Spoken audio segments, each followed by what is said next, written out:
अपने बेटे और पति के साथ रहती थी। एक दिन सनी अपनी माँ से जिद करता है कि मुझे बाहर ले जाइए। सनी के पापा, सनी और मैं यही नदी की तरफ जा रहे हैं। मैं यहीं पर ही हूँ, आप दोनों जल्दी से आ जाना और अपना ध्यान भी रखना। सनी अपनी मम्मा के साथ नदी के पास जाता है। मम्मा, क्या आप भी अपनी मम्मा के साथ इसी नदी पर आया करती थी? हाँ सनी बेटा, मेरी मम्मा मुझे यहीं पर पानी पिलाने के लिए लाया करती थी जब मैं बहुत छोटी थी। क्या आपकी मम्मा आपसे प्यार करती थी? हाँ बेटा, मेरी मम्मा मुझसे बहुत प्यार करती थी। क्या आप भी मुझसे उतना ही प्यार करते हो जितना आपकी मम्मा आपसे करती थी? हाँ बाबा, हाँ, जितना मेरी माँ मुझसे प्यार करती थी उससे ज्यादा मैं आपसे प्यार करती हूँ बेटा। जब मैं छोटी थी बिल्कुल आपकी तरह ही अपनी माँ से सवाल किया करती थी। सनी और चिड़िया इसी तरह से बात कर रहे थे कि अचानक पीछे से एक चील आती है और सनी को अपने मजबूत पंजों में उठाकर वहाँ से भाग जाती है। चिड़िया को मौका ही नहीं मिलता सनी को उस चील से बचाने का। वो तो रोने लग जाती है। मेरा सन्नी, मेरे बेटे को बचाओ कोई, वो चील मेरे बेटे को उठाकर ले गई है, वो मार देगी मेरे बेटे को, मेरे बेटे को वो मार देगी। फिर वो वापस अपने घर जाती है। उठाकर ले गए जी, मेरे बेटे को चील लेकर गई, वो मेरे सनी को मार देगी। कुछ कीजिए सनी के पापा, कुछ कीजिए वरना वो चील हमारे बच्चे को मार देगी। क्या ये क्या हो गया? मैं बचाऊंगा अपने बेटे को, आप शांत हो जाओ रानी। वो चील अभी नहीं खाएगा हमारे बेटे को। मेरे पिताजी कहा करते थे कि चील अपना शिकार रात को खाते हैं। अब क्या करें हम, वो चील तो बहुत शक्तिशाली है। चलो हम दूसरे पक्षियों के पास चलते हैं, उनसे मदद मांगकर कोई योजना बनाते हैं। वो दोनों पति पत्नी कबूतर के पास जाते हैं। ये तो बहुत बुरा हुआ, आप घबराइए मत, हम सब मिलकर किसी तरह से हमारे सनी को बचा लेंगे। अब हमें क्या करना होगा? कालू और सुंदरी के पास जाते हैं, वही कुछ ना कुछ उपाय बताएंगे, मुझे पूरा विश्वास है। चलो उन दोनों के पास जाते हैं। चारों मिलकर कौवों के पास जाते हैं। कौवा और कौवी अपने घर के बाहर ही खड़े हुए थे। सुंदरी बहन, मेरी सनी को बचा लो, सुंदरी बहन मेरे सनी को बचा लो, वो चील मेरे बेटे को मार देगी। क्या सनी को चील उठाकर ले गई है? हाँ सुंदरी, हमें जल्दी ही कुछ ना कुछ करना होगा, अगर देर हो गई तो सनी को चील खा लेगी। कालू आज मेरा साथ दो, आज मेरे बेटे को चील उड़ाकर ले गई है, कल किसी और पक्षी को उड़ाकर ले जाएगी वो जालिम चील। वो चील बूढ़ी जरूर है परंतु वो इतनी शक्तिशाली है कि हम सब मिलकर भी उसका मुकाबला नहीं कर पाएंगे। क्यों नहीं कर सकते? सब चलो मेरे साथ, मैं उसका मुंह तोड़ दूंगी उस चील की बच्ची का। सुंदरी, वो चील है, कालू कौवा नहीं जो तुमसे डर जाएगी। मैंने एक योजना बनाई है, हमें क्या करना है, आप मेरा यहीं पर इंतजार करो, मैं जाकर आता हूँ वो चील के पास। कालू कुछ हमें भी बताओ, क्या योजना बनाए हो तुम? कालू उन सबको अपना प्लान बताता है। फिर कालू चील के पास जाता है। आज तो दावत होगी मेरी, नरम नरम मांस खाऊंगी मैं, नरम मांस बहुत दिनों के बाद जो मिला है मुझे। मैं पहले इसकी आंखें खाऊंगी, फिर इसका दिल, और फिर आहिस्ता आहिस्ता तुझे ही खा जाऊंगी।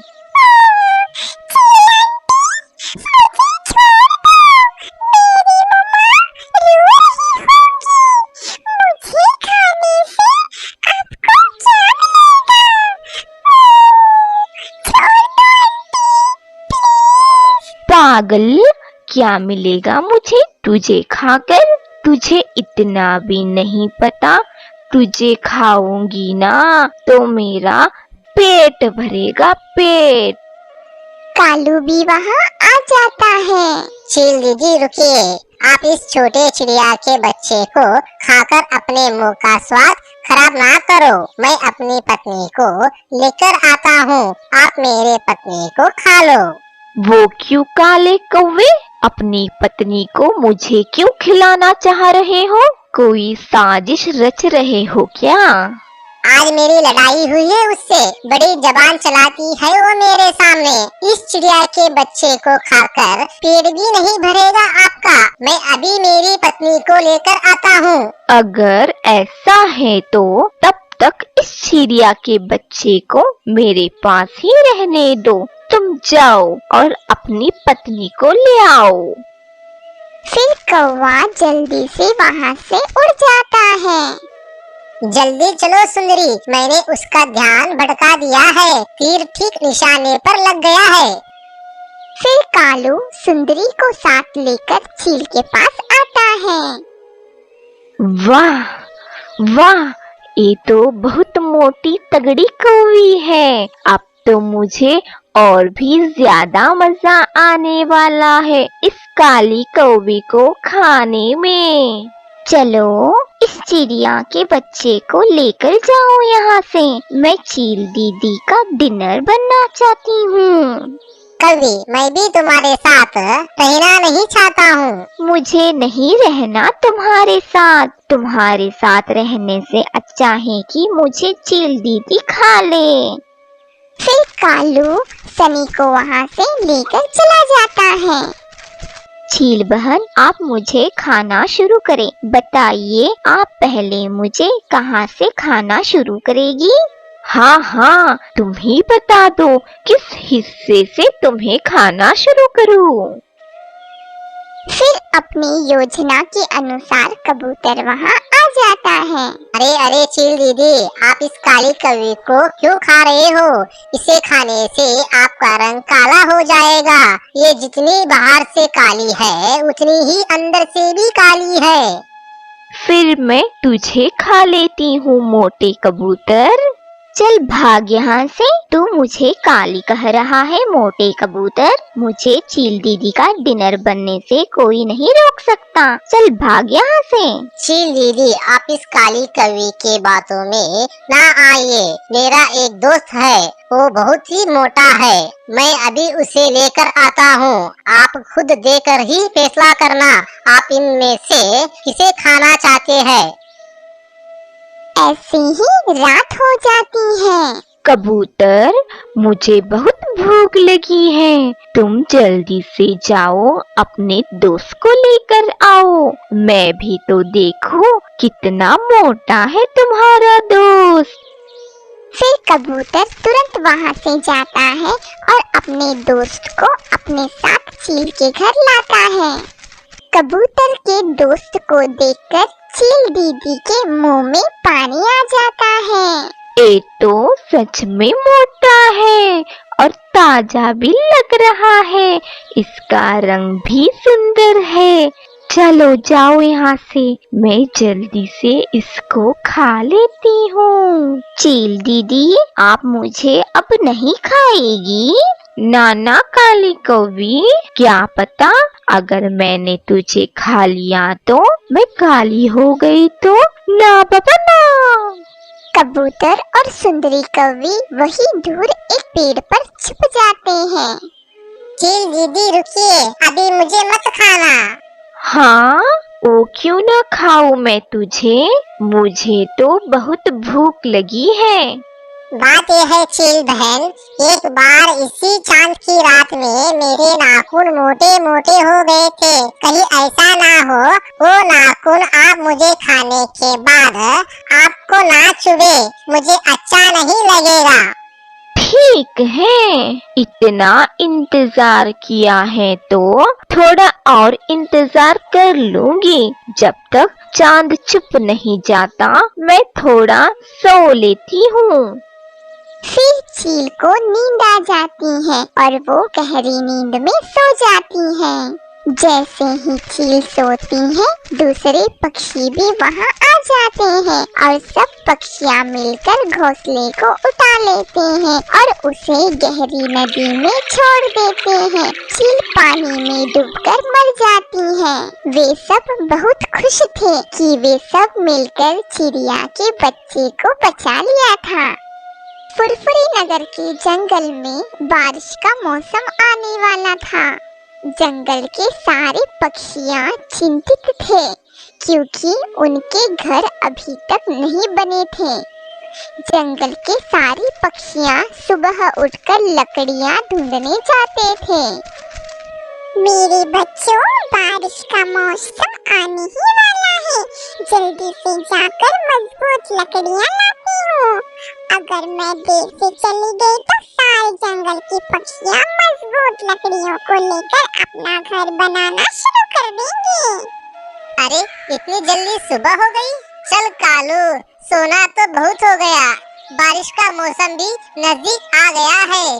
जल्दी से जाकर लकड़ियाँ ढूंढता हूँ। अगर मैं नहीं गया तो जंगल के दूसरे पक्षी सारे लकड़ियाँ ले जाएंगे। जल्दी चल कालू। अरे तोते, हर दिन सिर्फ लाल मिर्ची ही ढूंढते रहते हो। अब बारिश का मौसम आने वाला है। मिर्ची छोड़ो, लकड़ियाँ ढूंढो। मैं लकड़ियाँ ढूंढ कर ले आता हूँ और यहीं पर एक अच्छा सा अपने लिए एक घर बनाता हूँ। बच्चों, मैं लकड़ियाँ ढूंढने जाती हूँ। पता नहीं मुझे मजबूत लकड़ियाँ मिलेंगी या फिर नहीं। अच्छा बच्चों, मैं लकड़ियाँ लेने जा रही हूँ। आप अपने घोंसले से बाहर नहीं जाओगे, वादा करो। रानी चिड़िया लकड़ियाँ ढूंढने के लिए निकल जाती है। लूसी कबूतर भी लकड़ियाँ ढूंढने चली जाती है। लूसी को लकड़ियाँ ढूंढते वक्त पास में बहुत सारे लकड़ियाँ दिखाई देते हैं। वाह, इतनी सारी लकड़ियाँ! चलो इन सारी लकड़ियों को ले जाती हूँ। इससे मेरा एक घर तो आराम से हो जाएगा। मेरी किस्मत तो बहुत अच्छी है। लूसी कबूतर सारी लकड़ियाँ ले जाकर अपना घर बना देती है और उसमें आराम से रहने लगती है। रोज सुबह की तरह तोता भी लकड़ियाँ ढूंढने जा रहा होता है। तभी उसे एक जंगल के पार कुछ लकड़ियाँ दिख जाती हैं। चलो, आखिरकार मुझे लकड़ियाँ मिल गई है। अभी इन लकड़ियों को ले जाकर मैं भी अपना एक घर बना सकूंगा। फिर तोता भी अपना एक घर बना लेता है और उसमें रहने लगता है। फिर रानी चिड़िया और कालू कौवा दोनों अपने अपने घर बनाने के लिए लकड़ियाँ ढूंढ रहे होते हैं। कितनी देर हो गई है, लकड़ियाँ तो मिल ही नहीं रही हैं। अब बारिश का मौसम है, बारिश तो कभी भी हो सकती है। अब मैं क्या करूँ? अचानक रानी चिड़िया को एक पेड़ के नीचे कुछ लकड़ियाँ दिख जाती हैं। अरे वाह, मुझे लकड़ियाँ मिल गई हैं। इन लकड़ियों को ले जाकर अपने लिए एक घर बना लूंगी। रानी चिड़िया उन लकड़ियों के पास जाती है। कौवा भी लकड़ियाँ ढूंढ रहा था, मगर उसे कहीं पर भी लकड़ियाँ नहीं मिल रही थी। अब मैं क्या करूं? अगर मैं लकड़ियां ढूंढ नहीं पाया तो मैं कहाँ रहूंगा?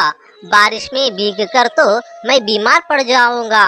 तभी कालू कौवे की नजर रानी चिड़िया पर पड़ती है। अरे, रानी चिड़िया को लकड़ियां मिल गई है। लगता है सब पक्षियों को लकड़ियां मिल गई है, मगर मैं भी कितने दिनों से मेहनत कर रहा हूँ, मुझे लकड़ियां मिल ही नहीं रही है। अगर ऐसे ही चलता रहा तो बारिश के वक्त में भीगता रह जाऊंगा। अगर बारिश शुरू हो गई तो मैं घर नहीं बना पाऊंगा। लगता है मुझे कुछ ना कुछ करना पड़ेगा। हाँ, रानी चिड़िया से सारे लकड़ियाँ छीन लूंगा। कालू कौवा रानी चिड़िया के पास आकर बैठ जाता है। रानी चिड़िया, तुम मेरे लकड़ियों के पास क्या कर रही हो? तुम्हारी लकड़ियाँ? हाँ, और नहीं तो क्या, मैं लकड़ियाँ ढूंढकर यहीं पर रखता हूँ और सारे लकड़ियाँ इकट्ठा करके यहाँ से ले जाऊंगा। कालू भैया, आप झूठ कह रहे हो। ये लकड़ियाँ अभी अभी मुझे मिली हैं। रानी चिड़िया, तुम्हें पता नहीं है, चोरी करना बुरी आदत होती है, फिर भी तुम मेरी लकड़ियाँ चोरी कर रही हो। मुझे पता है तुम बहुत शातिर हो, तुम्हें लकड़ियाँ नहीं मिल रही होगी, इसीलिए तुम मुझे एक कहानी सुना रहे हो। मैं बेवकूफ नहीं हूँ। हाँ रानी चिड़िया, मुझे लकड़ियाँ नहीं मिल रही है, अब लाओ ये लकड़ियाँ मुझे दे दो। नहीं नहीं कालू भैया, मैं तुम्हें ये लकड़ियाँ नहीं दूंगी। अगर तुम मुझे लकड़ियाँ नहीं दोगी तो मुझे छीनना भी आता है, इसीलिए कह रहा हूँ, मुझे लकड़ियाँ दे दो। रानी चिड़िया कालू कौवे को वो लकड़ियाँ दे देती है और वहाँ से उदास होकर चली जाती है। अब जंगल के सारे पक्षियों ने अपना अपना मजबूत घर बना लिया था, लेकिन रानी चिड़िया को लकड़ियाँ मिल ही नहीं रही थी। इसी वजह से रानी चिड़िया अपना घर बना नहीं पाई। फिर एक दिन जोरों से बारिश होने लगती है। सभी पक्षियाँ अपने अपने घरों में आराम से रहने लगे। रानी चिड़िया का घर अभी तक नहीं बना था। रानी चिड़िया अपने दोनों बच्चों के साथ बारिश में भीग रही थी। हे भगवान, बारिश तो शुरू हो गई। इसी तरह से बारिश होने लगी तो मेरे बच्चे भीग जाएंगे और बीमार भी हो जाएंगे। मुझे अब कुछ ना कुछ सोचना पड़ेगा। रानी की नजर एक पेड़ पर पड़ती है जो कि अंदर से खोखला दिखाई देता था। रानी चिड़िया अपने बच्चों को वहां पर ले जाती है। पेड़ के अंदर अपने घोंसले को रखकर अपने बच्चों को बिठा देती है और खुद ही बारिश में भीगने लगती है। रानी चिड़िया बारिश में भीगने की वजह से बीमार हो जाती है। बारिश रुकने के बाद वो डॉक्टर बुलबुल के पास जाती है। बुलबुल का घर देखकर रानी चिड़िया सोच में पड़ जाती है। इतना बड़ा सेब का घर? आओ रानी चिड़िया, क्या हुआ तुम्हें?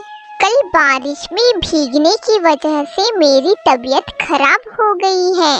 तुम बारिश में क्यों भीगी? मुझे कहीं पर भी लकड़ियाँ नहीं मिली। मेरे बच्चों को एक पेड़ के अंदर घोंसले में बिठाकर मैं बाहर भीगती रही, उसी की वजह से मेरी तबीयत खराब हो गई। मैं तुम्हें एक पानी वाला दवा देता हूँ, वो दवा तुम कौन से चीज पर डालोगी वो चीज बड़ा हो जाएगा। तुम एक काम करना, तुम एक कद्दू के ऊपर वो दवा डाल देना और वो कद्दू बड़ा हो जाएगा और वो तुम कद्दू को अंदर से खोखला बना दो और उसमें आराम से रहना। हाँ डॉक्टर जी, आपका बहुत बहुत शुक्रिया। अब मैं चलती हूँ। रानी चिड़िया कद्दू पर पानी वाला दवा डाल देती है। वो पलक झपकते ही बड़ा कद्दू बन जाता है। रानी उसे खोखला बनाकर उसमें रहने लगती है। जंगल में जोरों से बारिश और हवा की वजह से सारे पक्षियों के घर पेड़ से नीचे गिर जाते हैं। अरे वो देखो, रानी चिड़िया का घर इतना बड़ा कद्दू से बनाया हुआ है। वो घर तो हिल भी नहीं रहा है। रानी चिड़िया, तुमने इतना बड़ा कद्दू का घर कैसे बना दिया? हमारे घर तो बारिश और हवा की वजह से उड़ गए हैं। अब हम सारे पक्षियाँ बेघर हो गए हैं और भीगने लगे हैं। अब हम क्या करें? हाँ रानी चिड़िया, हमें भी बताओ, तुमने ये घर कैसे बनाया? मैंने कुछ भी नहीं किया, ये सारा कमाल तो डॉक्टर जी का है। डॉक्टर बुलबुल जी ने मुझे एक पानी दिया था। वो पानी मैंने एक कद्दू के ऊपर डाल दिया और छोटा कद्दू बड़े कद्दू में बदल गया। फिर मैंने उस कद्दू को खोखला बना दिया और उसमें मैं रहने लगी। तुम डॉक्टर बुलबुल जी के पास जाओ और उन्हें कहो कि तुम्हें भी वो पानी दे और अपना अपना घर बना लो। वे सभी पक्षियाँ डॉक्टर बुलबुल के पास जाते हैं। बुलबुल वैद जी, अब जोरों से बारिश होने लगी है। आप हमें वो पानी वाला दवा दीजिए जिससे हम हमारा घर बना सके। ठीक है, मैं पानी वाला दवा देता हूँ, लेकिन मैं इस कालू कौवे को पानी वाला दवा नहीं दूंगा। ये कालू कौवा बहुत ही ज्यादा बुरा है। इसने रानी चिड़िया की लकड़ियां छीन लिए थे। उससे रानी चिड़िया एक दिन पूरा बारिश में भीग गई थी। उससे बुखार भी आ गया था। इसे भी पता चलना चाहिए, ये भी भीगना चाहिए। सब पक्षियाँ अपने घरों में आराम से रहते हैं और कालू बारिश में भीगने लगता है। जैसी करनी वैसी भरनी।